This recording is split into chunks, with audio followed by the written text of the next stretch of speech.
Higher education regulation एक ऐसा topic है जिसके बारे में हर स्टूडेंट को पता होना चाहिए। Today we are going to discuss the most talked about higher education regulation reform जो इंडियन एजुकेशन में इम्प्लीमेंट होने वाला है। लास्ट टाइम हमने इसका बेसिक स्ट्रक्चर समझा था और आज हम इसके प्रोज और कॉन्स पर बात करेंगे। Welcome biochem guru to part 2 of this podcast. Thank you Riya. मैं एक्सपर्ट बायोकेमिस्ट हूँ और हायर एजुकेशन एडमिनिस्ट्रेशन में 20 साल का एक्सपीरियंस रखता हूँ। HECI बिल 2025 पर बात करना बहुत ज़रूरी है, खासकर NEP 2020 इम्प्लीमेंटेशन के कॉन्टेक्स्ट में। एग्जैक्टली। तो चलिए हम बिल के एडवांटेजेस यानी प्रोस से शुरू करते हैं। HECI का सबसे पहला फायदा क्या है? HECI बिल 2025 में सबसे पहला एडवांटेज है स्ट्रीमलाइन गवर्नेंस और रिड्यूस ब्यूरोक्रेसी। करंट सिस्टम में UGC, AICTE और NCTE जैसी बॉडीज के बीच रेगुलेटरी ओवरलैप से कंफ्यूजन होती है। HECI इन सबको एक सिंगल विंडो में कंसोलिडेट कर देता है।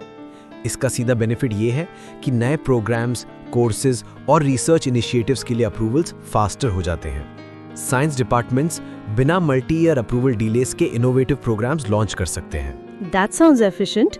और आपने फंक्शनल सेपरेशन की भी बात कही थी। हाँ, ये बिल क्लियर फंक्शनल सेपरेशन भी लाता है। ये रेगुलेशन, एक्रेडिटेशन, स्टैंडर्ड सेटिंग और फंडिंग रिकमेंडेशंस को अलग अलग करके UGC सिस्टम में मौजूद कॉन्फ्लिक्ट्स ऑफ इंटरेस्ट को खत्म करता है।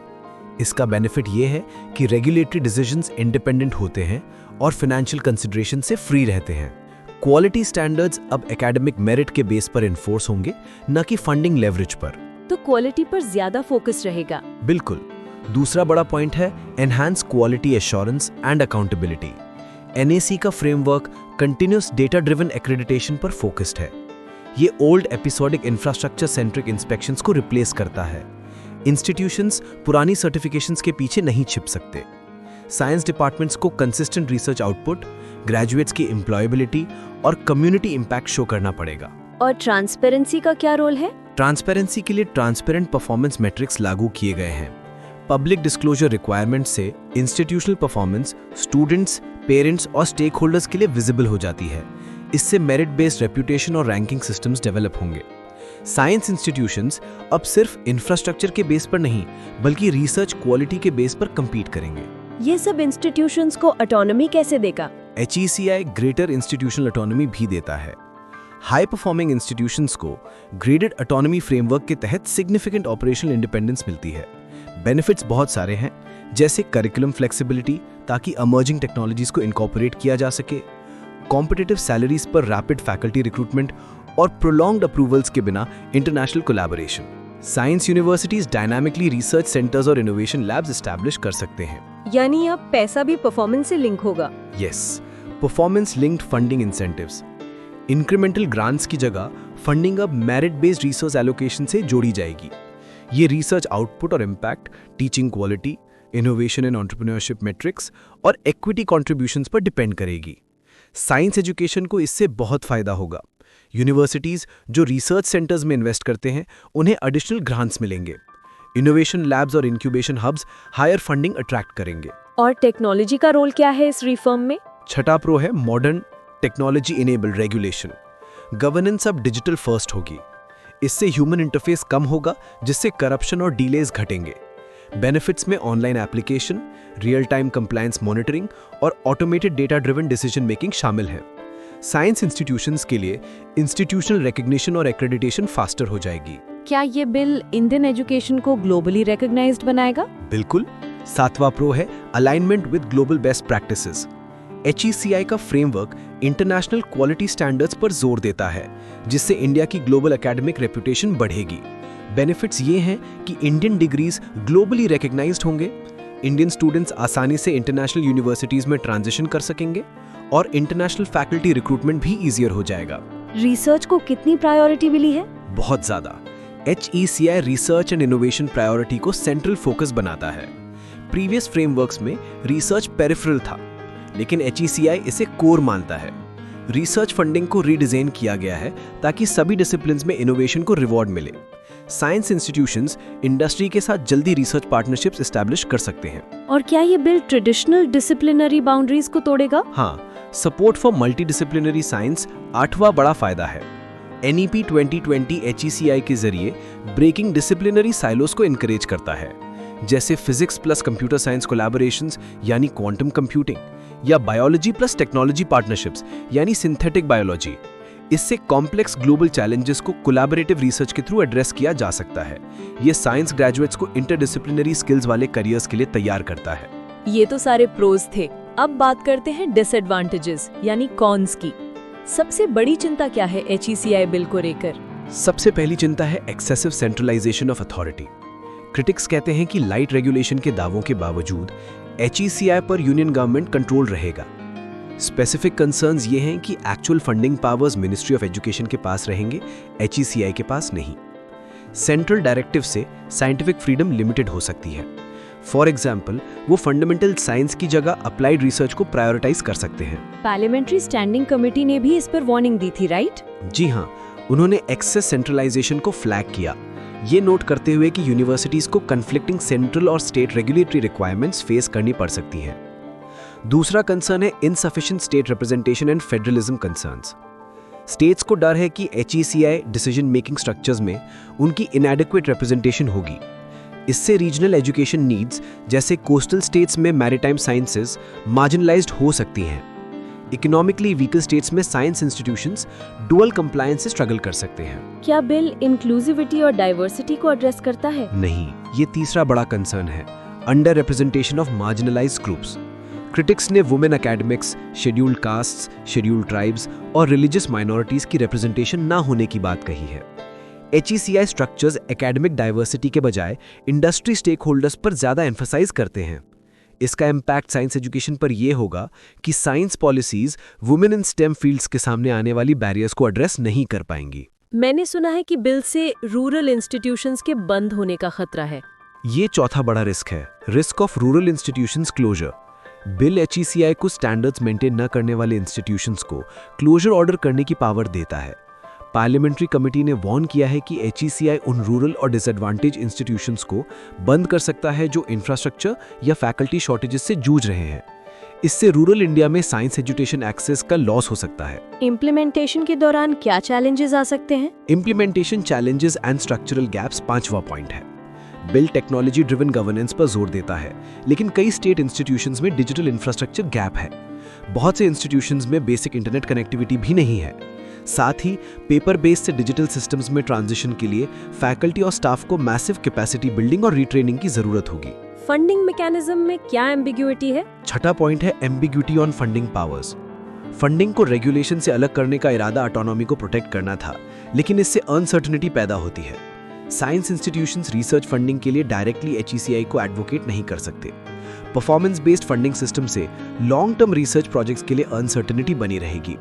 फंडामेंटल साइंस रिसर्च जो इमीडिएटली प्रॉफिटेबल नहीं होता, अप्लाइड साइंस की तुलना में सफर कर सकता है। एक्रेडिटेशन कहीं कंट्रोल मैकेनिज्म न बन जाए? ये सातवां कंसर्न है।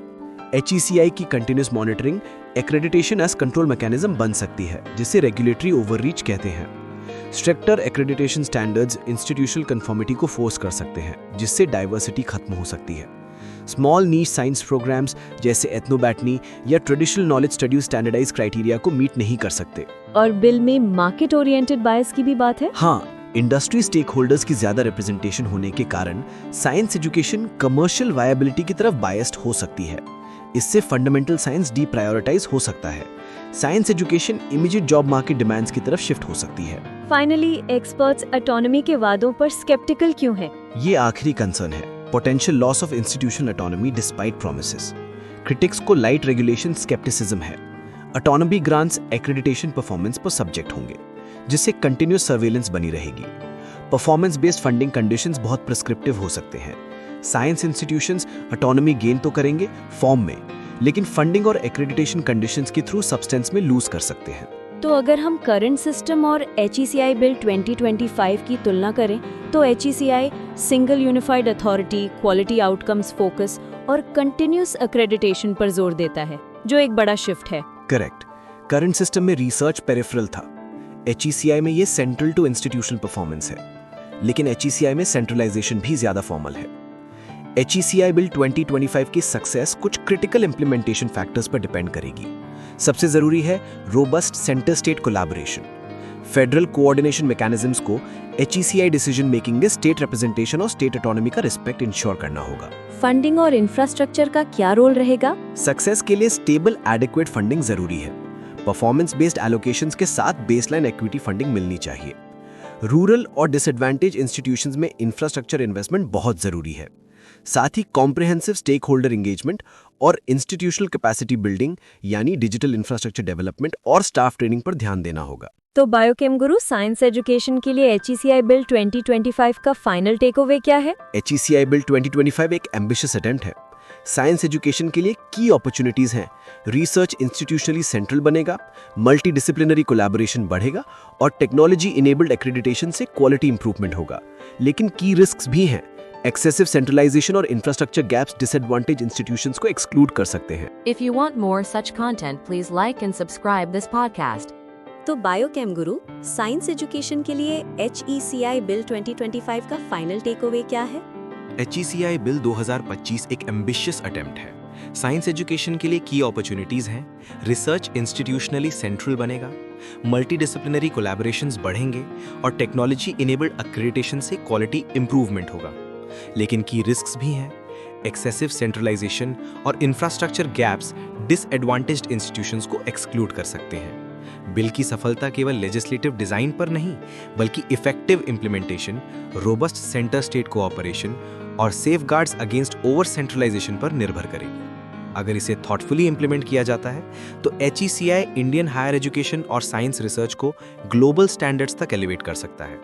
ये बिल इंडियन साइंस के लिए एक डबल एज तलवार जैसा है। ये हमें बेहतरीन मौके देगा, पर अगर हमने इसे ठीक से नहीं संभाला तो कमजोर संस्थाओं को काट भी सकता है। तो दोस्तों, आज हमने डिटेल में बात की HECI बिल 2025 पर। एक ऐसा बिल जो इंडिया की हायर एजुकेशन सिस्टम को कम्प्लीटली ट्रांसफॉर्म करने का एम कर रखता है, स्पेशली साइंस एजुकेशन के लिए। बिल्कुल रिया, अगर NEP 2020 का विजन देखें तो ये बिल उसी को प्रैक्टिकली ग्राउंड पर लाने की कोशिश करता है और साइंस एजुकेशन के लिए कुछ बहुत बड़ी अपॉर्चुनिटीज ओपन करता है। सर, वो अपॉर्चुनिटीज लिसनर्स को एक बार फिर से बता दें। ऑफ कोर्स, सबसे पहला, रिसर्च को सेंटर स्टेज दिया जा रहा है through performance based funding. Multi disciplinary collaborations science के पुराने साइलोस को तोड़ते हैं। इंस्टीट्यूशनल ऑटोनॉमी बढ़ने से करिकुलम इनोवेशन फास्ट हो सकता है। टेक्नोलॉजी इनेबल्ड एक्रेडिटेशन से क्वालिटी इंप्रूवमेंट कंटिन्यूअस रहेगा और ग्लोबल अलाइनमेंट से इंडियन साइंस एजुकेशन की क्रेडिबिलिटी इंटरनेशनल लेवल पर स्ट्रांग होगी। बहुत बढ़िया, लेकिन हर पॉलिसी के साथ कुछ रिस्क्स भी होते हैं। बिल्कुल, कुछ की रिस्क्स ये हैं। अगर एक्सेसिव सेंट्रलाइजेशन हुआ तो यूनिवर्सिटीज की इंडिपेंडेंस इंपैक्ट हो सकती है। स्टेट रिप्रेजेंटेशन कम होने से रीजनल साइंस प्रायोरिटीज साइडलाइंड हो सकती हैं। इंफ्रास्ट्रक्चर या इम्प्लीमेंटेशन गैप से डिसएडवांटेज्ड इंस्टीट्यूशंस पीछे रह सकते हैं और फंडिंग क्लैरिटी ना होने से लॉन्ग टर्म रिसर्च प्रोजेक्ट्स को अनसर्टेनिटी फेस करनी पड़ सकती है। तो सर, फाइनल टेकअवे क्या होना चाहिए? सिंपल सी बात है रिया, बिल का सक्सेस सिर्फ इसके लेजिस्लेटिव डिजाइन पर डिपेंड नहीं करता। Successful implementation, centre state cooperation, real stakeholder participation, long term funding commitments और ओवर सेंट्रलाइजेशन के अगेंस्ट सेफगार्ड्स, ये सब इक्वली इंपॉर्टेंट है। अगर रिप्रेजेंटेशन गैप्स और फेडरल बैलेंस को एड्रेस कर दिया जाए तो HECR bill 2025 Indian higher education और साइंस रिसर्च को ग्लोबल स्टैंडर्ड्स तक ले जा सकता है, while still maintaining equity and institutional diversity. Amazing insight sir. दोस्तों, इसी के साथ हम आज का एपिसोड रैप करते हैं। मिलते हैं नेक्स्ट टाइम एक नए टॉपिक के साथ। धन्यवाद। If you want more such content, please like and subscribe this podcast.